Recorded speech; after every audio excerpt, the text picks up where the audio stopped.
नमस्ते विद्यार्थी मित्रों, नीलकंठ विद्यालय ऑनलाइन एजुकेशन में आपका स्वागत है। कक्षा 8 इकाई 5 सवाल बाल मन के जवाब डॉक्टर कलाम के। इस गद्य का साहित्य प्रकार है साक्षात्कार। प्रश्नोत्तरी शैली में प्रस्तुत यह साक्षात्कार डॉक्टर कलाम पारिक जैनुलाब्दीन अब्दुल कलाम से बच्चों की बातचीत पर आधारित है। बातचीत तब संपन्न हुई थी जब डॉक्टर कलाम राष्ट्रपति पद पर आसीन थे। वे बच्चों की जिज्ञासाओं का तुरंत उत्तर देने के लिए सदैव तत्पर रहते थे। मित्रों, आज हम इस गद्य को प्रश्नोत्तरी करते हैं बच्चे, और डॉक्टर कलाम जी उसके उत्तर देते हैं। उसको हम विस्तार से देखेंगे। पहला प्रश्नकर्ता है, वह कहता है, कौन है आर अरविंद, कक्षा 3, सेट मिडिल स्कूल, चेन्नई। उसका प्रश्न है, क्या आप अपने बचपन की कोई यादगार घटना हमें सुना सकते हैं। अरविंद जी प्रश्न डॉक्टर कलाम से पूछते हैं। डॉक्टर कलाम जी कहते हैं, उसने क्या पूछा, શું તમે પોતાના બાળપણની કોઈ यादगार घटना અમને સંભળાવી શકો છો। तो डॉक्टर कलाम जी कहते हैं, कक्षा 5वीं के मेरे शिक्षक श्री शिव सुब्रमण्यम अय्यर की एक बात मुझे याद है। डॉक्टर कलाम जी कहे छे, ધોરણ 5ના મારા શિક્ષક શ્રી શિવ સુબ્રમણ્યમ अय्यરની एक बात मने याद है। एक दिन कक्षा में वे हमें यह बता रहे थे कि कोई पक्षी कैसे उड़ता है। एक दिवस क्लास में तेओ अमने कही रह्या हता कि पक्षी केवी रीते उड़े छे। उन्होंने हमें रामेश्वर के समुद्र तट पर ले जाकर उनका जीवंत उदाहरण दिया।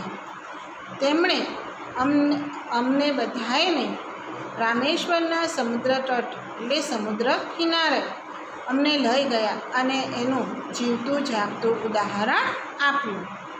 वह ऐसी यादगार घटना थी जो मेरे मन मस्तिष्क में हमेशा के लिए बैठ गई। एक एवी यादगार घटना हती कि मारा मन अने मारा मगज, मस्तिष्क એટલે શું થાય, मगज में हमेशा माटे बेसी गई। इसी से मुझे आगे विज्ञान पढ़ने की प्रेरणा मिली। तेनाथी मने आगळ विज्ञान वांचवानी भणवानी प्रेरणा मळी हती। दूसरे प्रश्न करता है, सरयू मकर, कक्षा 5, वाल्मीकि नगर हिंदी माध्यमिक शाला, नागपुर। उसका प्रश्न है, बचपन में हमें किस भाषा को प्रमुखता देनी चाहिए। उसका प्रश्न क्या था बच्चों कि बाळपण में આપણે कई भाषा ने प्रमुखता एटले एनु महत्व आपवुं जोईए, कई भाषा ने महत्व आपवुं जोईए। तो डॉक्टर कलाम क्या कहते हैं कि मैंने स्वयं माध्यमिक शिक्षा तक की पढ़ाई अपनी मातृभाषा के माध्यम से पूरी की है। डॉक्टर कलाम जी कहे छे, मैं पोते माध्यमिक शिक्षा सुधी मारी पढ़ाई एटले के मारू भणवानुं मातृभाषा जे एनी पोतानी मातृभाषा हती ए ज माध्यम में पूरी करी हती। कॉलेज और उससे आगे की शिक्षा अंग्रेजी माध्यम की संस्थाओं में हुई। कॉलेज अने तेना आगळनुं भणतर अंग्रेजी माध्यमनी संस्थाओं में थयुं।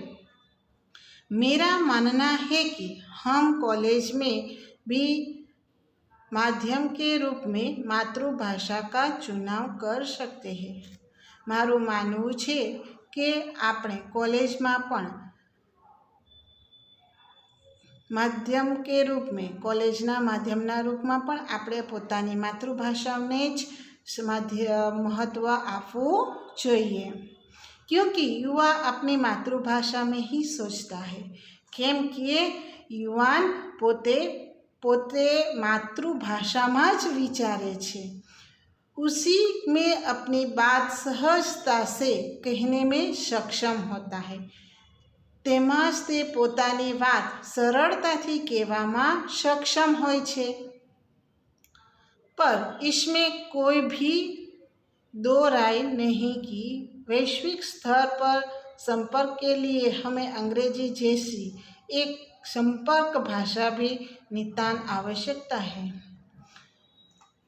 मित्रों ડૉક્ટર કલામજી કહે છે કે આના ઉપર હું 2 રાય આપી શકું કારણ કે વૈશ્વિક સ્થળ એટલે કે દુનિયામાં આગળ વધવા માટે આપણે સંપર્ક કે લીએ હવે અંગ્રેજી યાની કે દુનિયા સાથે સંપર્કમાં રહેવા માટે આપણને અંગ્રેજી ભાષા પણ આવડવી જોઈએ નિતાંતનો અર્થ થાય છે અત્યંત આવશ્યકતા એટલે કે ખૂબ જ જરૂરી છે કઈ ભાષા દુનિયા સાથે જોડાવા માટે દુનિયા સાથેના સંપર્ક રાખવા માટે આપણને અંગ્રેજી ભાષા જરૂરી હોય છે નિતાંત એટલે કે શું થાય છે લગાતાર आवश्यकता આપણને અંગ્રેજી ભાષાની लगातार आवश्यकता હોય છે अब आगे प्रश्न करता है अर्श पटेल कक्षा 5 चंदूलाल विद्या मंदिर मुंबई उसका प्रश्न है यदि हम आपकी तरह बनना चाहे तो हमें क्या करना चाहिए डॉक्टर कलाम जी कहते हैं जब आप युवा अवस्था में कदम रखें तभी आपको जीवन में लक्ष्य निर्धारित कर लेना होगा શું કહે છે ડૉક્ટર કલામજી કે જ્યારે તમે યુવાન અવસ્થામાં પોતાનો પગ રાખો ત્યારે જ યાની કે પગ રાખો મતલબમાં કે તમે યુવા અવસ્થામાં પ્રવેશ કરો ત્યારે જ તમારું લક્ષ્ય જીવનનું જે લક્ષ્ય હોય એ નક્કી નિર્ધારિત યાની કે નક્કી થઈ જવું જોઈએ હંમેશા કુછ બડા સોચો हमेशा આપણે કંઈક મોટું વિચારવું જોઈએ जैसे ही यह अनुभूति हो कि आप आखिर बनना क्या चाहते हैं જેવી રીતે જ આપણને અનુભવ થાય એ ત્યારે આપણે વિચારી લેવું જોઈએ કે આખરે આપણે કરવું છે શું બનવું છે આપણે तभी से उस दिशा में प्रयास और श्रम प्रारंभ कर दो ત્યારથી જ તે દિશામાં તે લક્ષ્ય સુધી પહોંચવા માટે આપણે પ્રયાસ એટલે કે પ્રયત્ન અને શ્રમ યાની કે મહેનત प्रारंभ એટલે કે આરંભ કરી દેવી જોઈએ કહેને કા અર્થ है कि जी तोड़ मेहनत करो કહેવાનો અર્થ એવો છે કે આપણે તનતોડ મહેનત કરવી જોઈએ ज्यों ज्यों आप आगे की और बढ़ोगे आपका सामना बाधाओं और कठिनाइयों से होगा જેમ જેમ તમે આગળ વધશો ત્યારે તમને અનેક બાધાઓ મુશ્કેલીઓ અને કઠિનાઈઓ તમારી રસ્તા ઉપર એટલે કે મંજિલ સુધી પહોંચવા માટે તમે અનેક મુશ્કેલીઓમાંથી પસાર થવું પડશે आपको अपने अंदर दृढ़ साहस पैदा करना होगा તમારે પોતાની અંદર દૃઢ સાહસ એટલે કે મજબૂત હિંમત રાખવી પડશે समस्याओं को पराजित करने में महारत हासिल करनी होगी समस्याओने આપણે પરાજિત કરવા માટે महारत यानी कि योग्यता महारथ यानी कि योग्यता, कुशलता આપણે મેળવવી પડશે. हासिल यानी कि મેળવવી. तभी जीवन में सफल हो पाएंगे. ત્યારે જીવનમાં આપણે સફળ થઈ શકશું. पहले यह जरूरी है कि आप निरंतर ज्ञान अर्जित करो. પહેલાં એ જરૂરી છે કે તમે નિરંતર यानी कि लगातार, निरंतर यानी कि लगातार और नितांत. निरंतर અને નિતાંત બે શબ્દ આપણને સરખા લાગે છે. નિતાંત यानी अत्यंत અને निरंतर यानी लगातार. बच्चों समझ लेना, नितांत यानी कि अत्यंत और निरंतर यानी कि लगातार.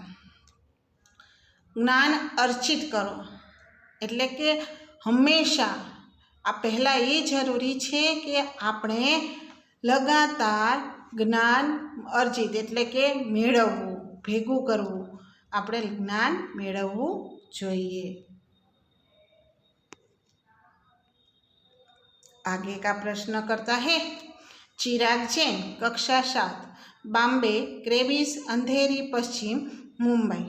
उसका प्रश्न है वह कौन सी बड़ी चुनौती है जिसका सामना हमें आज करना पड़ रहा है. इस प्रश्न का उत्तर एवी कई चुनौती है. चुनौती एटले ललकार. चुनौती एटले क्या होता है? ललकार. एवी कई ललकार है जेनो सामनो आपणे आजे पण करवो पड़े छे. तब डॉक्टर कलाम जी उसका उत्तर देते हुए कहते हैं भारत को सन 2020 तक एक विकसित राष्ट्र के रूप में परिवर्तित करना और देश के 1 अरब से अधिक नागरिकों के चेहरों पर मुस्कान देना, यही राष्ट्र के समक्ष सबसे बड़ी चुनौती है. क्या उत्तर दिया कि भारत ने सन 2020 सुधी આપણા દેશને વિકસિત રાષ્ટ્ર બનાવવામાં, વિકસિત રાષ્ટ્રમાં તેનું પરિવર્તિત કરનાર એટલે કે એને વિકસિત રાષ્ટ્રમાં પુનરાવર્તન કરવું અને देश के 1 अजब से अधिक नागरिकों के चेहरे पर मुस्कान देना. આપણા દેશના 1 અરબથી પણ વધારે નાગરિકોના મોઢા ઉપર मुस्कान यानी कि स्मित आपवो, यह राष्ट्र के समक्ष सबसे बड़ी चुनौती है. आज આપણા देश माटे देश सामे सौथी मोटी ललकार छे. आगे के प्रश्न करता है हर्ष चांडक, कक्षा 7, डॉक्टर एस राधाकृष्ण, दिव्यांगलय, मलाड, मुंबई.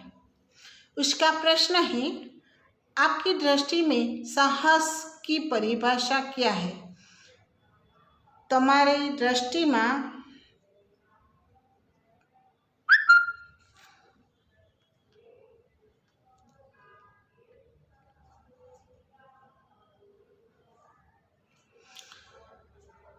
તમારી દૃષ્ટિમાં સાહસની પરિભાષા શું છે? डॉक्टर कलाम जी कहते हैं अपनी जान की परवाह किए बिना दूसरों को संकट या आपदा से बचाना ही साहस है.